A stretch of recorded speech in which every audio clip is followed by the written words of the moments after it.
Do you have any examples of retailers who you could say fits that middle-sized retailer category? Yeah. They're not big box, they're not Target, they're not Walmart, but they're not Main Street either. Yeah, I'd say probably almost any mall-based specialty retailer.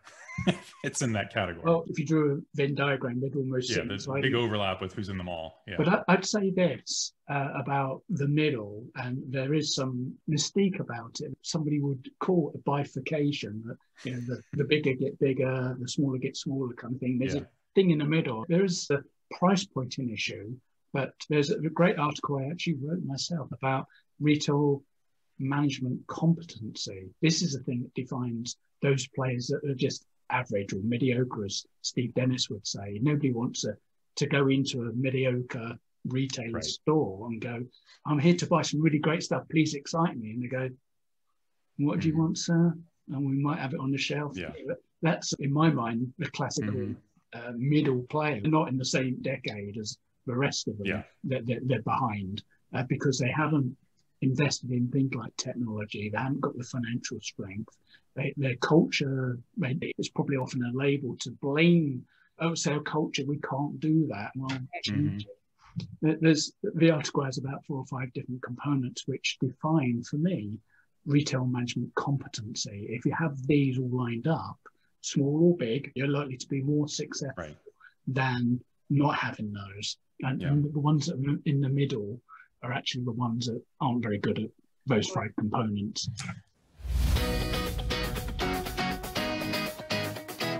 Welcome, and thank you for joining me today. My name is Gary Newbury. I'm a senior executive on call, helping businesses in the make, move, sell flow of consumer goods and services. My purpose is to inspire business leaders, particularly those within the consumer products and retailing space, to think big, be bold, scale, adapt and win, one epic supply chain transformation at a time. There's additional content available through my website, RetailAID.ca, or on my YouTube channel, RetailAID. Be sure to check it out. As the business world faces much volatility, uncertainty, complexity, and ambiguity, organizations need to be tapping into resources with an inside edge on transitioning their teams to be agile, innovative, and digital, with thought leaders, experts, and senior executives who have mastery of operational turnarounds and strategic transformations to help reorientate their enterprises. There's great material to get through here, so let's get started. Thank you both so much for taking the time. So I guess how I fit into all of this, I can't remember how much or how little context I gave you. I am the content lead that on the team that's responsible for producing that returnless refunds post that all of the dialogue started happening on. And so when my writer tagged me into the conversation, I was like, whoa, this seems like a hot topic. There seems to be a lot of opinions on this. And not just opinions about returnless refunds, but there's kind of like a larger narrative of what you described as some of the legacy retail thinking and then the digital retail thinking and the more accepting of newer technologies versus traditionalism a little bit. Certainly the thinking. I don't actually get onto LinkedIn as much as Ricardo might think I do because I spend too much time on my notifications. But when I do drift onto the home feed, I sometimes stop on and think they're approaching this problem in a very simplified, very almost staid approach to the problem. They don't understand enough. So the simple soundbite answer is okay for them. Now, if I go on to that, I'm going to be on it for a little while, typing away, going backwards and forwards. People are going to, and I'm quite happy with debate, people are going to debate. They're not going to understand me very well. They're going to say, like Paul, I don't understand what you're saying. Well, because you need to kind of move your mind to where we are now with all the opportunities that are out there in front of us. With technology, with our processes, our ability to communicate, social media. These are all opportunities. These aren't things that we don't want to do that. 100%. Yeah, there's so much to dive into. And I guess context on me as well, like before I joined Shopify, I did a lot of B2B SaaS type content marketing. So I don't come from a retail world. I'm very much, admittedly, I'm still learning a lot of that stuff. So I think this will be a good conversation, not only for our audience, but for me to feed this back into our team so that I can lead them and talk about appropriately, like prioritize the topics that are of the most importance to our retail audience. And I know for me, it's like retail is not just one homogenous group of people. There's so many different types of retailers, different ways of thinking. So I'm really looking forward to diving into different types. Because, you know, certainly in Canada, it's the largest, well, it used to be the largest industry, but every sector, I'm not so sure now because it's been decimated. But before, you can see me when I'm teasing people, I talk about the average retailer, the typical retailer, because there's so many different categories, so many different levels of maturity and systems development, a whole range of things, so that you can actually go into a category and you can look at individuals within that category, and you'll find on a whole range of different dimensions, they're very different. How they think, how they, you know, what they value, their culture, how they have developed their systems, whether they're in the cloud, legacy, whatever. There's a whole range of things that make them unique, even when they're competing head to head. So that's me when I'm sort of saying, well, the average retailer, there's not such a thing. There's not really anything like that. Yeah, they're so different. I mean, and there's so many different ways you can cut it, right? You can talk about different segments respond completely differently based on product categories. You've got size and scale is another one, which I think a big part of this debate, right, in this thread was starting to spin up when you started slicing it down to, well, what size retailer are we talking about? Small ones, mid-sized ones, large ones, you know, super gigantic ones, which, you know, frankly today, right, are the ones, probably the only ones who've come out ahead after 2020, and only so because they had sufficient resources that they were able to do the kind of planning that, you know, a lot of us always say every retailer should be doing. They had or the few that had the resources to do it and the foresight to do it a few years back, so that when the time came to crunch, they were actually ready, even if they didn't even know they were going to be ready. You know, that's kind of how I explain big box guys like Targets and Walmarts out there. You know, it's not like they were planning for a year like 2020. They were getting ready. They were following the trends that they knew were in front of them based on the way consumers want to buy. And they were putting the resources in place, building the infrastructure, and starting to execute. What did they do differently than everybody else? Because they had the resources, they executed quickly at the beginning of 2020, and they won. I mean, now they had maybe just a little bit of help from most governments, but letting them stay open, you know, you kind of can't put that aside. But I like to say, and I felt this is where that discussion was going, that I draw some parallels between the retailers on the small side, right? The independent retailers and the ones that may only have a few locations, to these big guys that have, compared to them, they look like they have infinite resources. None of them do, unless you're named Walmart or Amazon, but you know, they look like they do. But the smaller ones, to me, that they still have some advantages. So if they can overcome the initial shock, I'll call it, of when they were forced to shut down, which for most of these retailers implies my sales just dropped to zero. Yep. So a lot of them learned how to spin up e-commerce that they didn't think they ever needed, right? And the ones that knew how to spring into action did it quickly enough that it made a difference. And the really good ones learned how to use all of the clever tools you have available on e-commerce platforms that, you know, don't exist in a physical store. They learned how to leverage social media and gain sales through social commerce. They learned how to do live streaming and things like that to their advantage. They learned how to engage customers in a dialogue when they're not standing in front of them in the store, to keep them interested and to keep their brand top of mind, so they would still try to seek them out and buy things. And I think that helped on the consumer side to get people to think about, well, do I need to buy this at some, you know, faceless, big name retailer, or do I want to buy from the shop down the street that I know I might help them survive, and it's not really going to cost me any different? That started to make a difference to people. So I actually am of the mind that it's all the retailers in the middle that are the ones in the worst bucket of all. Because they don't have the scale and the resource of the big guys. They didn't do what they needed to do to get the engagement that the small guys learned how to do last year. And now they're throwing their hands up in the air saying, what do I do now?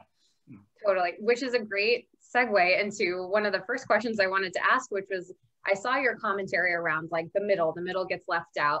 I'm super curious, what would you describe as the middle? Do you have any examples of retailers who you could say fits that middle-sized retailer category? Yeah. They're not big box, they're not Target, they're not Walmart, but they're not Main Street either. Yeah, I'd say probably, Gary, tell me if you agree, but like probably almost any mall-based specialty retailer it's in that category. Well, yeah, it's ones that have been classified typically, you're right, in the mall and non-essential, and often they there's a big, if you drew a Venn diagram, they'd almost there's a big overlap with who's in the mall. Yeah. But I'd say this about the middle, and there is some mystique about it. Somebody would call it a bifurcation, that, you know, the bigger get bigger, the smaller get smaller kind of thing. There's a thing in the middle, and it's there's sometimes a misunderstanding here. There's a price pointing issue, but there's a great article I actually wrote myself, and it's on my LinkedIn profile, about retail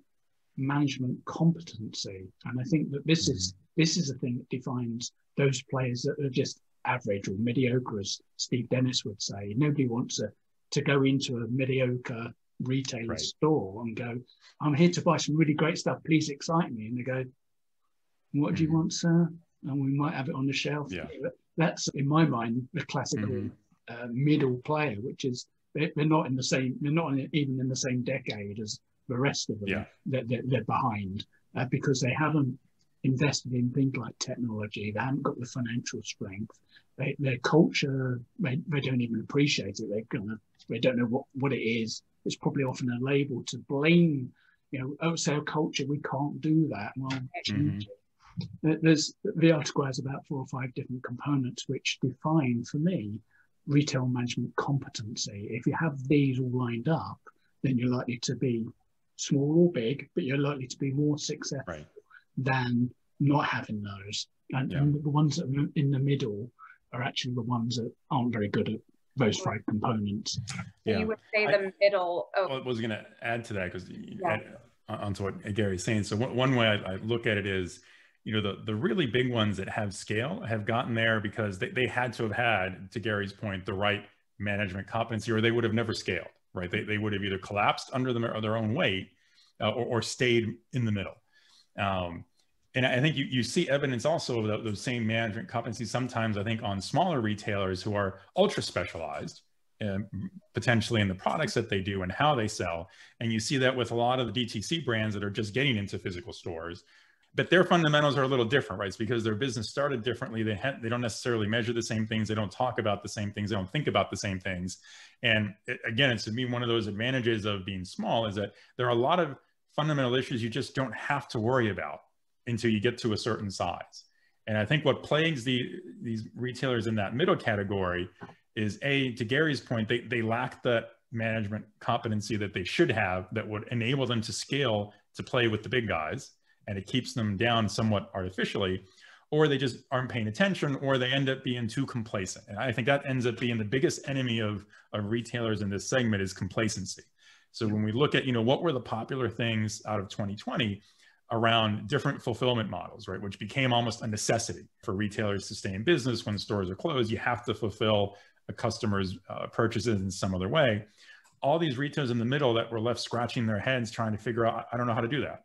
Because the reason they didn't know is because they were the ones not even thinking about it in 2019 or 2018, when they should have already been planning for this. If they had that appropriate level of management foresight, they would have been thinking about, how can I grow my fulfillment capabilities? And it's almost become cliche, right? Everyone wants to talk about how you have to be able to meet your customer wherever they are. You got to sell to them and however they want to buy, and not try to force them into one channel or bucket or another. It's whatever they want, you have to be there. And unfortunately, I see a lot of the retailers in this middle category, they just didn't do that. They stuck to their guns in certain channels and certain sales mediums, and they didn't budge from those. Sometimes the excuse was, well, we don't have the cash. We don't have the resources to do it, so we can't. Mm-hmm. And I turn that around and say, well, what you're saying is you're not willing to invest. Yeah. If you're not willing to make that investment, then you're not going to grow. And then you have retailers on the smaller side who I think look at it and say, well, I want to grow. So if I'm going to grow, I'm not going to do that if I don't invest in something. So what are the areas that I can improve? If I don't have stores and I'm an online only brand, then what other than my own website, where else can I engage? You know, do I need to be on Facebook? Do I need to do Instagram? Do I need to start doing other things like live streaming to engage customers? Do I need to open a store? And those are the questions they start asking and figuring out what is it going to take to do that. So it's the opposite of that complacency, which I think is the biggest challenge. Right. So it's not necessarily inherent with a mid-sized retailer that they're not going to be mature and they're not going to be adapting to these new technologies. It's not something about their size that makes it impossible. It's more just like an unwillingness to invest, like you said, right? There's there's 4 cultural types which might be helpful here. And if you look at the average textbook, they talk about process-minded culture, which is very stable, nice steady state. It works. Everyone knows what they've got to do, etc., etc. But I put that in the bucket called cultural intransigence, which is there's a lack of knowledge, typically by the top team, but it can spill into the organisation. Lack of knowledge of the need to change. And if we put that as a typical Boston matrix, 2x2 matrix, you've got this on one axis of low knowledge to high knowledge.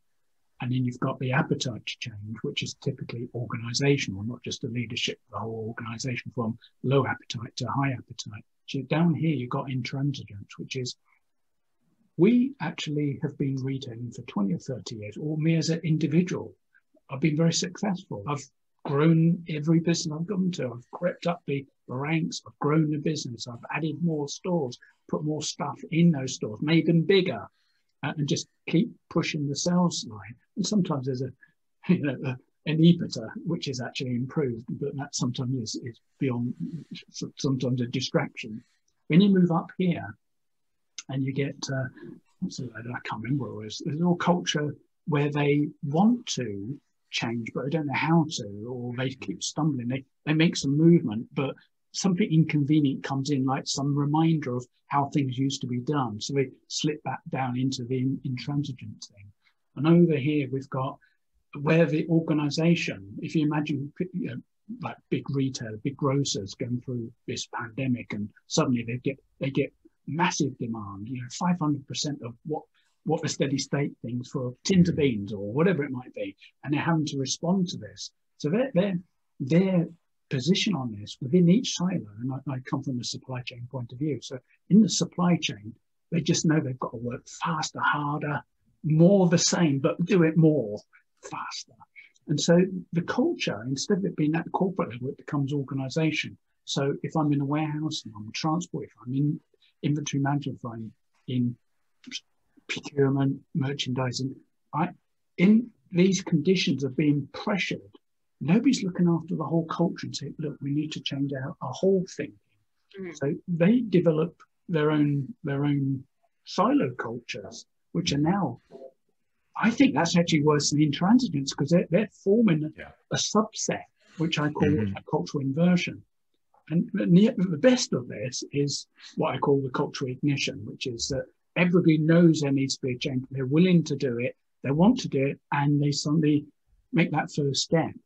Now, I think that many businesses don't actually get very close to that very often. You don't get too many of these. Maybe Lululemon, Aritzia up here. I'm sure you've got a few down there, Ricardo, where you know that organization is really switched on. They're ready to go. No matter what it is, they're ready to go. But most of the organizations are down in this box down here where change? You what? I mean, and you can kind of look around and spot there. I mean, Lululemon is probably the best example of someone who I would normally say is in that middle category. They're not a Walmart-sized operation, but they know exactly what they're doing, and they're doing it right. And that's why they're being successful. Sometimes just to shock people, I'll tell them that, I would even put, although they're not a small company, but I think as a retailer, I think Nike is one of those middle ground brands. They're not a big gigantic retailer because they're really a manufacturer that also sells direct. And they've had a plan running now for the last few years to grow that direct to consumer business, pull out of other retailers that don't perform as well. And they've been very laser focused on doing it. And they've learned how to speak to their customer. They know how to be where their customer wants to be. And now they do things like open these very personalized, localized stores in key areas where they know they have customers. It's no wonder that they're doing so well. But then on the other side of the spectrum, just about all of the department stores that just cannot for the life of themselves figure out how to get it right, no matter how you tell them. So the news flash is, given that I can buy anything up to 600 million SKUs on Amazon, I think it's about 150 million SKUs on Walmart. I may have to wait a little while. I think you're about right. HBC starts with a an online proposition, I might be going back about a year, 300,000 SKUs. It's going to create this massive marketplace and go head to head with, can you believe it? Amazon. Yeah. You know. Yeah. Yeah. I mean, and there's some words for that probably aren't best. Yeah, and they're like the kings of silos. Difficult to get your mind around what's at play in that retailer's marketing department. We've never had much more than, say, 1 million SKUs to manage in our 350-year history. All of a sudden, we're going to go up to 100 million SKUs, and somehow we're going to process that and give it maybe same day, next day service. Because if we're going to compete against Amazon, that's the proposition.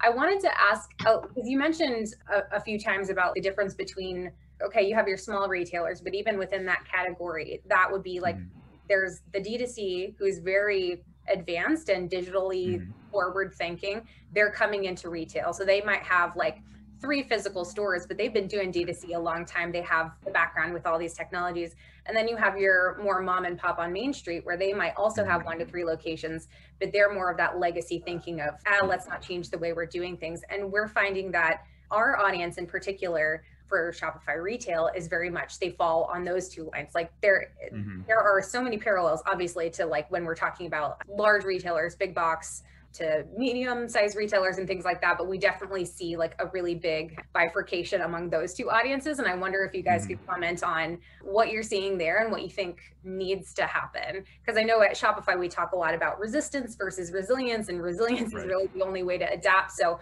wondering if you can kind of speak to that. I tend to think if there was a theme to 2020 for retailers of any size, it was how to become agile and how to react quickly. So the whole industry, and I think this has been true for small or large retailers up until last year, have been used to a glacial pace of change. Even right, I mean, you make an argument that because of Amazon in the last decade, they were forced to move a little bit faster. But at the end of the day, right, everybody was reacting to what Amazon did. Nobody was actually thinking forward in certain ways until we had this huge outburst of DTC companies pop up, who likewise recognize how slow all these other guys moved and said, oh, well, I have a way to do that differently. And that's why we have this DTC space now. So I think for 2021, though, I actually think you guys are on the right path, because after I listened to the NRF virtual session, all the different speakers and people I talked to get their thoughts on what they thought of the different speakers, the theme that comes to my mind is that it actually is resilience for this year, that's the theme. You know, retailers who came out of last year successful learned how to be agile. You know, my favorite thing I've heard from, in fact, especially retailers who are in that middle segment we were just talking about, where their CIOs will tell me that their CEOs now look at them and say, so, you know, now that you were proved to me that you could do that in 6 weeks, you can't tell me it takes 6 months to do anything anymore. And if you told me it took 6 weeks before, I expect it in 6 days from now on, because I know you can move that fast. There's no excuse anymore. And they've all realized that, you know, it forced them to learn how to say no to a project. It forced them to actually prioritize things for themselves and have some sense of focus to get things done quickly to meet a customer need. Where before, they were really more focused on meeting an internal need to satisfy what Gary said earlier, to satisfy those other silos, because silos were asking them to do certain things and they had to comply. Well, now they realize that no, it's actually okay to say no to those, because there's a customer need that hasn't been met yet, and we need to do that in a few days. You know, and that's why we saw, for example, so many retailers figure out, of all sizes, how to do curbside pickup. They didn't have to rely, you know, they have to sit around and say, well, we need a 6-week project to evaluate different technology solutions to know how we're going to implement that. And then we need another 6 weeks to train store staff on how to handle these kinds of operations. And then marketing will need another 6 weeks to promote the idea that no, they figured out that they can do all of that simultaneously and get it done in less than 6 weeks. And my favorite examples for those are when you find shops that with a little can of paint and basically a bucket and some cement, stuck a sign in front of their door that's labeled it curbside, and done. They were able to do curbside pickup. The rest kind of fell into place as it happened. Yeah, and it depends on how sophisticated you want to be beyond getting the basics out there and ready to go. Exactly. Yeah. If you couldn't get to the baseline of You know, I receive the customer's order, I go and pick it, and I have it, you know, literally ready to go. The good thing about this period where many of the non-essential retailers were closed, they had this great opportunity to put digital and mainstream retailing together in one place, the store, because the store is always the best place to interact with a customer, because you know they're typically located within a neighborhood, and even if you're doing last mile home delivery, that it's not actually that far from the store to the person's home, compared to like in Canada, most of the warehousing got consolidated into Toronto, and people were okay if they're in Vancouver 5 days. That's no good anymore.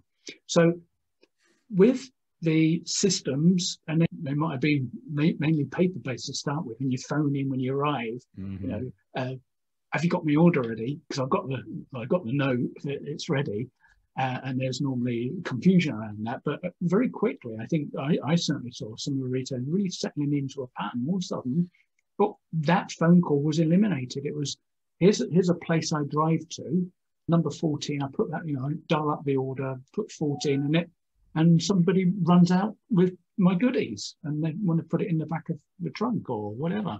So very quickly, but inside the store, because I have no customers there, what happens when you're doing click and collect is that you actually don't, at the moment, unless you actually put a time window, so you actually phase the picking that you have to do.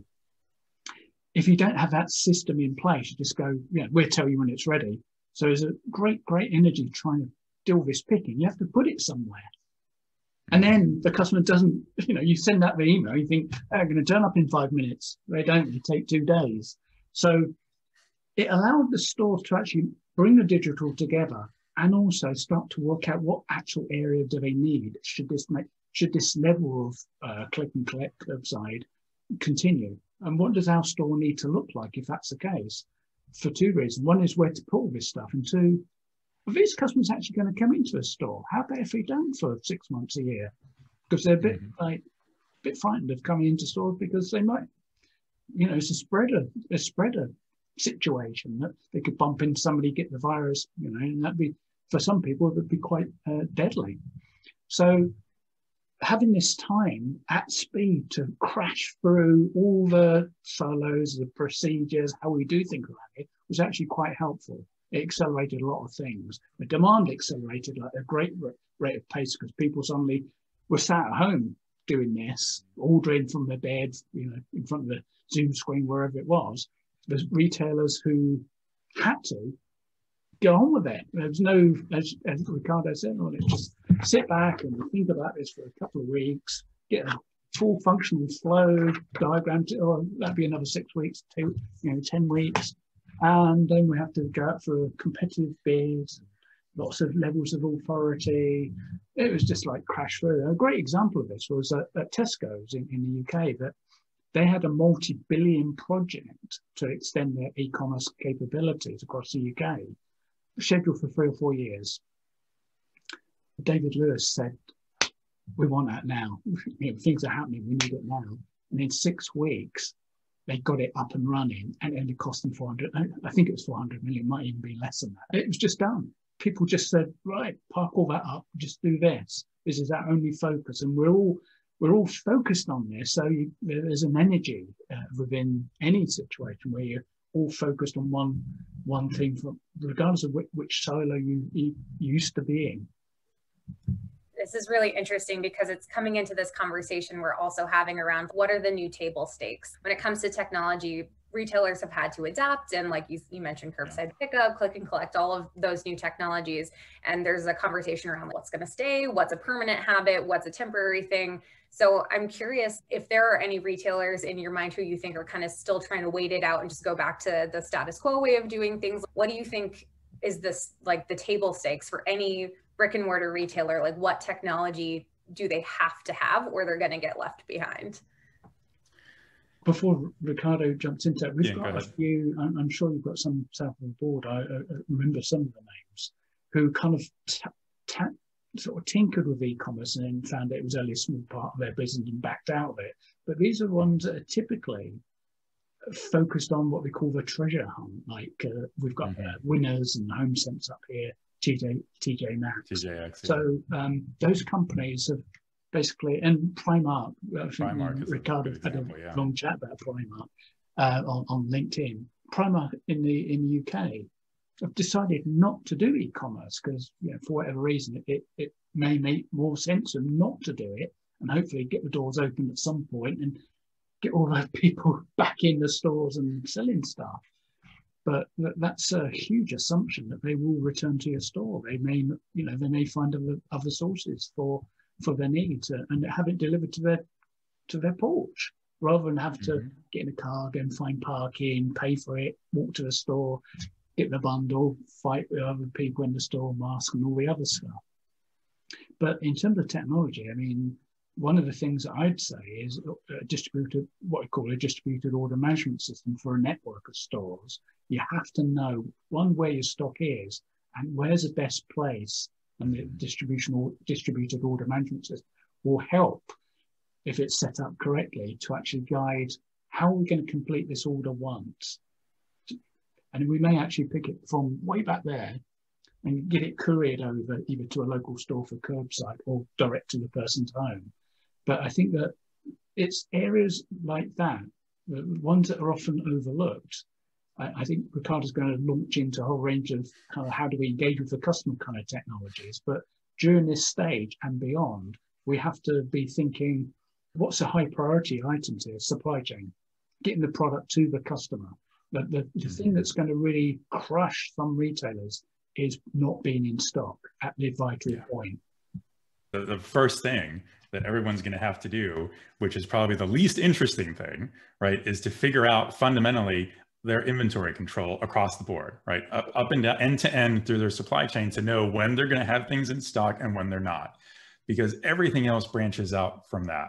That for me is the biggest takeaway for every retailer of any size, is that you learned last year that not having something in stock doesn't just mean you lose a sale. It means you might lose a lifetime customer, which is a much, much bigger challenge to get back.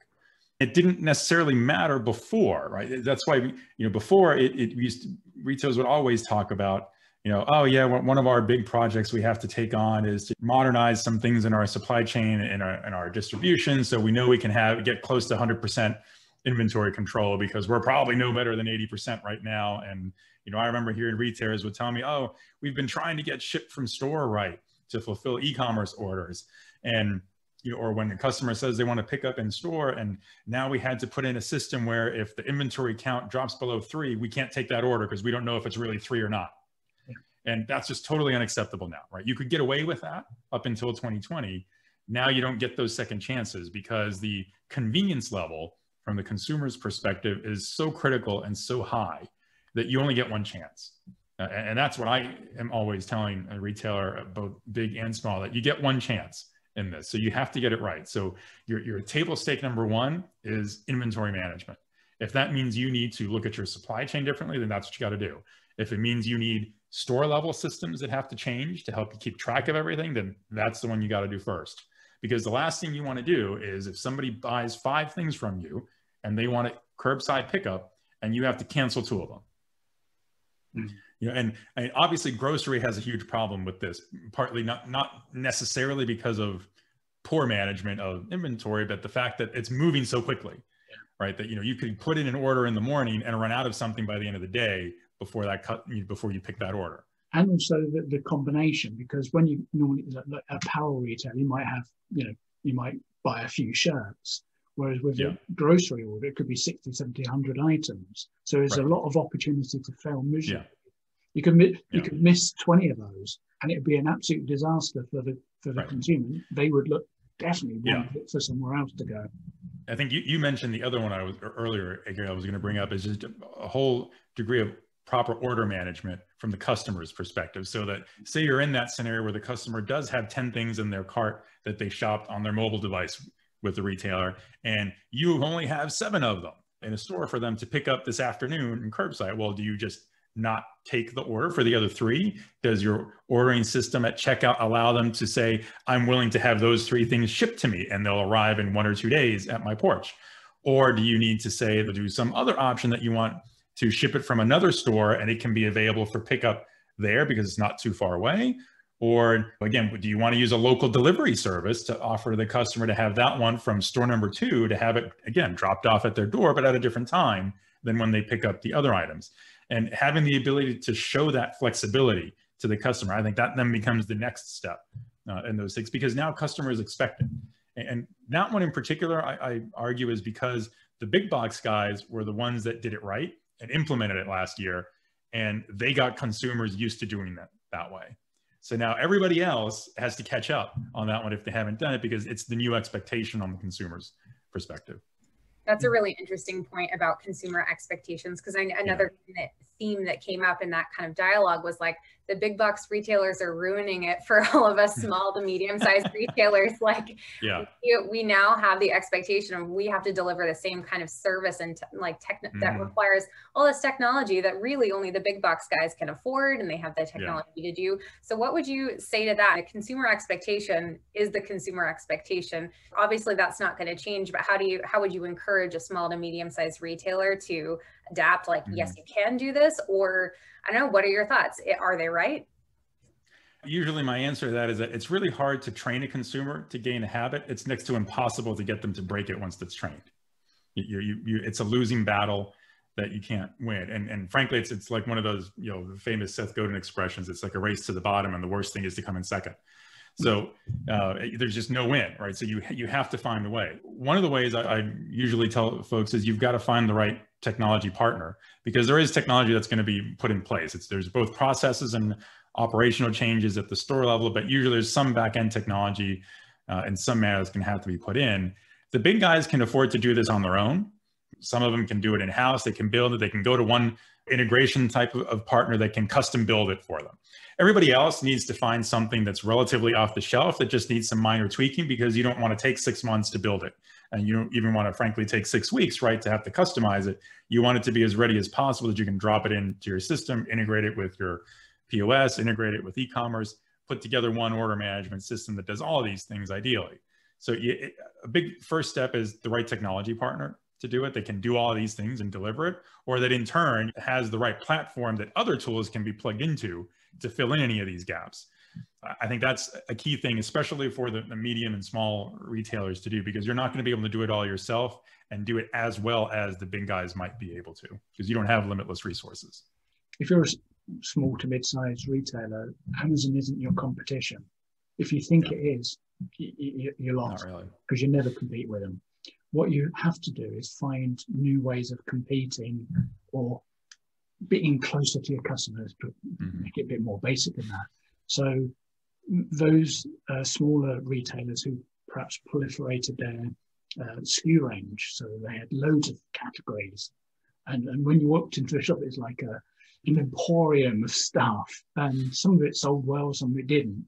They have to do the hard work of actually reducing that down to something, so that their customer has a very clear picture. When I go into this store or go onto that website for that store, for that brand, I'm solving these types of problems. Because if they can get that to that level of specialism, they're easy to, how would I say, when we're doing a sort of epistemic kind of searching in our mind, as we're forming what we call consideration set, we go through certain checks. We go, up here we might say, is it Canadian Tire, is it Depot, is it Walmart, is it whatever? But if I've got a local trader around the corner and I've got this problem, they're going to be really high up on the ranking, even if Amazon can get me, even same day, with this, very focused retailer.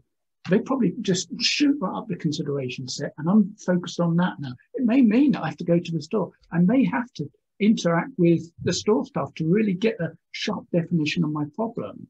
But I should be confident to do that and get a solution. So they can actually compete in much different ways, and they can form alliances with adjacencies. So if I'm like a paint store, I can be a great paint store, but I can actually have a colleague who's doing wallpaper, and somebody's doing kind of baseboards, and things like. You can actually get into like a club where you're cross-referring other people to work, or about that, because you're all in this thing together. when you think about Amazon, or even probably less Walmart, but certainly Amazon, you just key in toothpaste and you get like 40,000 versions and everything. Isn't it about time Amazon helped me to search better? So I can really focus into, I can have a choice of 10.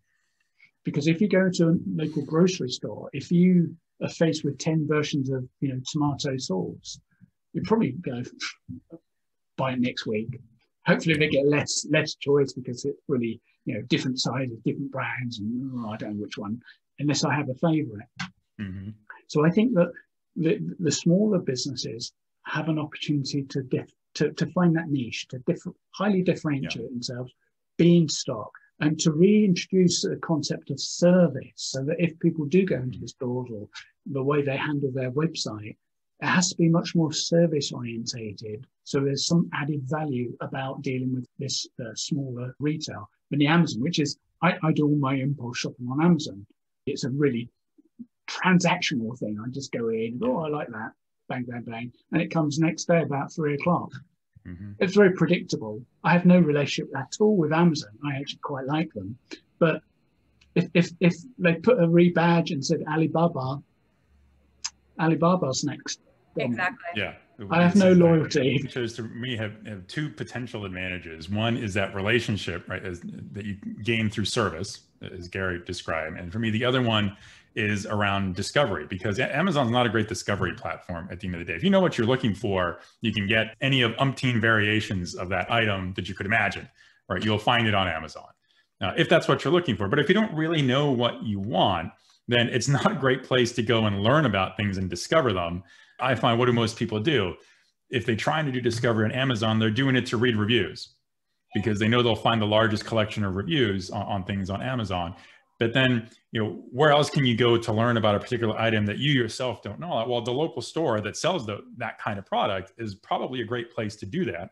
And as long as the store operator knows, that's why I'm here, because I can provide that discovery/education around a product category that I specialize in that people can't get elsewhere. And then if you connect that with a really great service level, and whether that service for your customer base is defined on ease of fulfillment, right? That you can pick it up and I'm just a few blocks away, or I can deliver it to your door the same day or within a few hours, or that you can call up the store and we'll recognize you and know what you might be looking for to make the process go a lot faster, right? Those are the kinds of service level things that small retailers can use to their advantage that an Amazon is never going to have. I don't believe there's any amount of technology Amazon can throw at it that's going to replace those two factors. Absolutely. And I think there is some fear from what I'm hearing with some of the retailers we talk to about this just being a trend in light of COVID, like, people want to support their local community and their local businesses. So right now they're more inclined to buy local and shop local. But as soon as we're able to just go back to normal buying habits, whatever those are, they're going to just go right back to Amazon. But to your point, they're not the same. They offer different levels of service. I would even say, even to that very point that they would make to you, I give them two counters to that. One is going back to what I said before, that we've been at this we're just hitting the year mark, right? So it's hard to train consumers for a habit. It's next to impossible to untrain them afterwards. And a year is a pretty long time. So I think while it's a valid concern to be afraid that people will give up these new habits, some number will, sure, but I think a pretty significant number are not.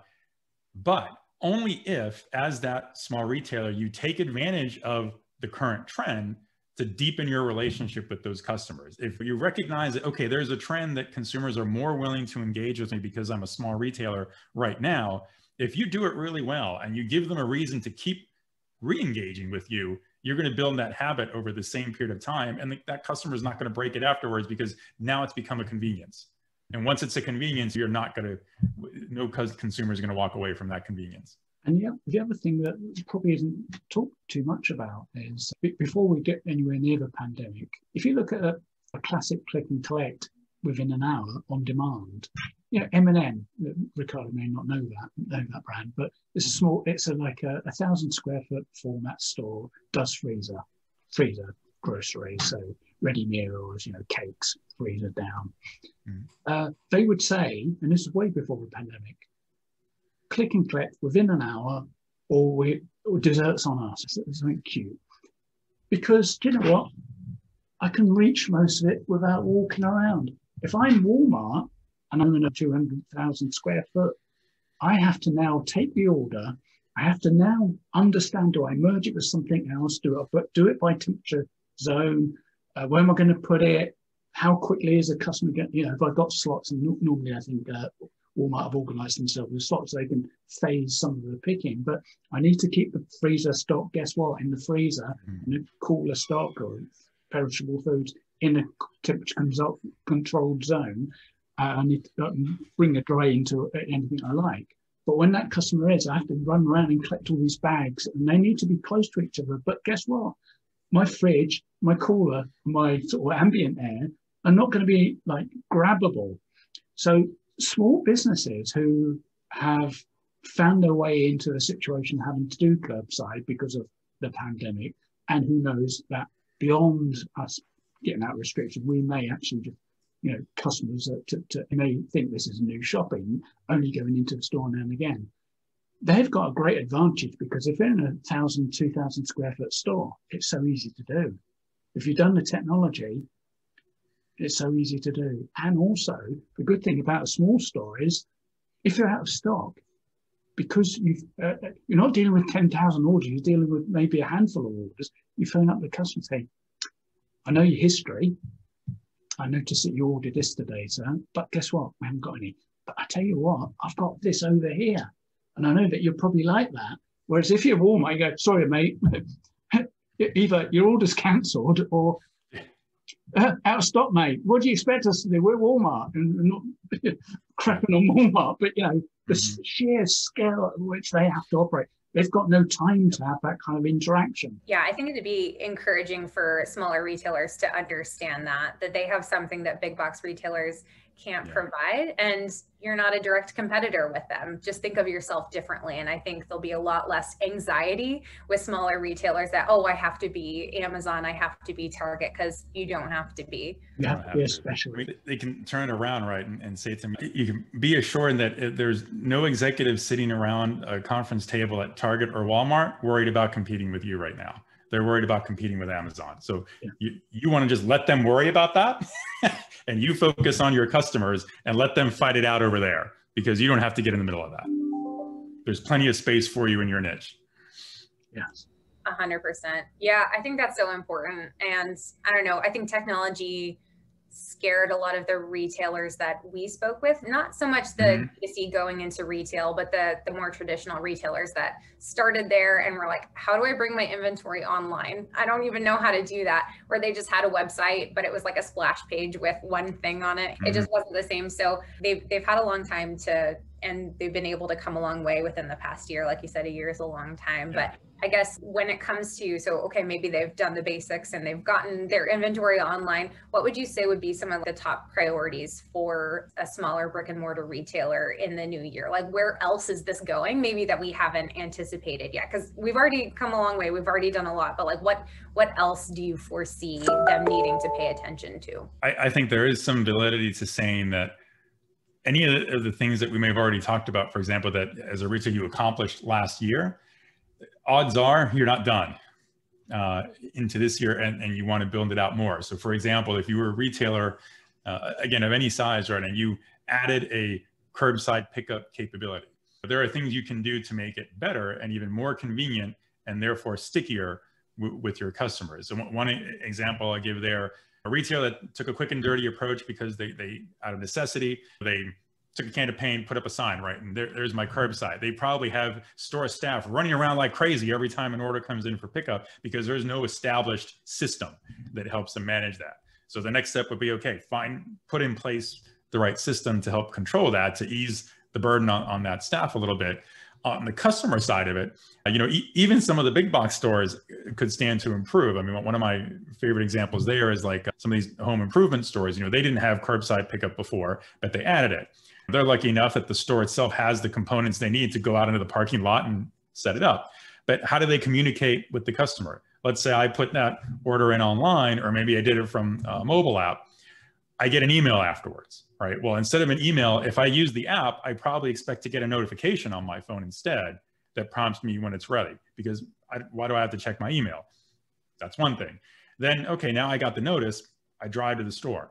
I get there. There's a sign that says, text your parking spot number to this number. Okay, that was a quick and dirty approach to get it up and running. But again, if I got an email, then there should be a link in the email. If that's the mechanism that I click the link and it just figures it out. I shouldn't have to do anything as a consumer. My phone has GPS. I'm on a phone when I'm clicking this, use it. Figure out what spot I'm in. Or again, if I'm doing it all with neatly integrated within an app, it should just recognize and pop up and say, oh, we see you've arrived. You know, tap here to confirm that you're ready for us to bring out your order, and we'll meet you in a few minutes. And, you know, make it smooth, make it simple for the consumer, make it smooth and simple for the staff in the store to not have to scramble to do it and figure out those new procedures. So I think there are a lot of incremental improvements on just about anything that any retailer rolled out new in 2020. What would they do next? I think then they need to look at, all right, what are the gaps of things that I see other retailers did that I'm still catching up on? You want to catch up. If you've caught up, then I think now is the time to really focus on that personal engagement, especially, again, going back to the smaller retailers. What can you do to deepen the relationship with the customers you have? You know, whether that's, if you're selling things that are consumable, can you put together a system that notifies them in some manner to prompt them to buy again? Because odds are, you know, they should have run out by now. You know, don't wait for them to come to you. Start prompting them in some automated way to help get it so that they get back to you and do another order. Things like that to keep the relationship rolling without allowing for an opportunity for a consumer to go somewhere else in that sense. And then if it's, you're not selling consumable things and you just have more things that you hope a customer will buy from you, then you need to give them more reasons to want to see those items or come to the store. So does that mean you need to be more active on social media to get those customers to follow you and see you posting things about the products? And it doesn't, again, you know, I see a lot of retailers who go that path will say, I'll post all my product shots on social to try to promote it. And that's fine. But maybe instead what you can do is, here's a product and here's what other customers are doing with it. And post something about, tell a story about that to entice the next customer to say, oh, I like what that person did with it. I want that item. You know, now I know who to go to for that. And that's going to deepen your relationship and start finding those kind of white space areas where you can get more engagement with the customers that you have and increase the value you're getting at them, because those customers are going to end up being the best advocates for you to find new customers so that you're doing less work to find those.